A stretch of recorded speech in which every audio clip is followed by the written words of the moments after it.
आदाब। फैज़ साहब की नज़्म रकीब से आपकी समातों की नज़र। आके वाबस्ता हैं उस हुस्न की यादें तुझसे, जिसने इस दिल को परीखाना बना रखा था, जिसकी उल्फत में भुला रखी थी दुनिया हमने, दहर को दहर का अफसाना बना रखा था। आशना है तेरे कदमों से वो राहें जिन पर इसकी मदहोश जवानी ने इनायत की है, कारवां गुजरे हैं जिनसे उसी रानाई के, जिसकी इन आँखों ने बेसूद इबादत की है।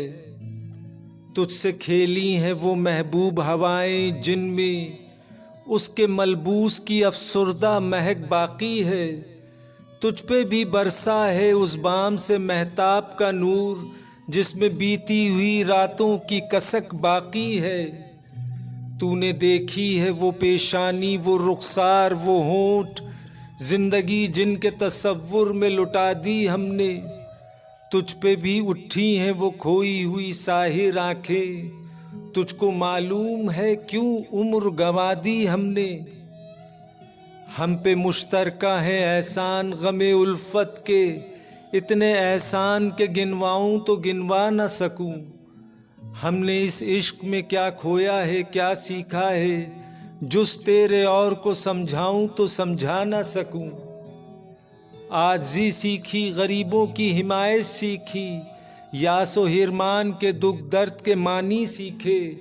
जेर दस्तों के मसाइब को समझना सीखा, सर्द आहों के रुखे जर्द के मानी सीखे। जब कहीं बैठ के रोते हैं वो बेकस जिनके अश्क आँखों में बिलकते हुए सो जाते हैं, नातवानों के निवालों पे झपटते हैं उकाब, बाजू तोले हुए मंडलाते हुए आते हैं। जब कभी बिकता है बाजार में मजदूर का गोश्त, शाहराहों पे गरीबों का लहू बहता है। आग सी सीने में रह रह के उबलती है ना पूछ, अपने दिल पे मुझे काबू ही नहीं रहता है।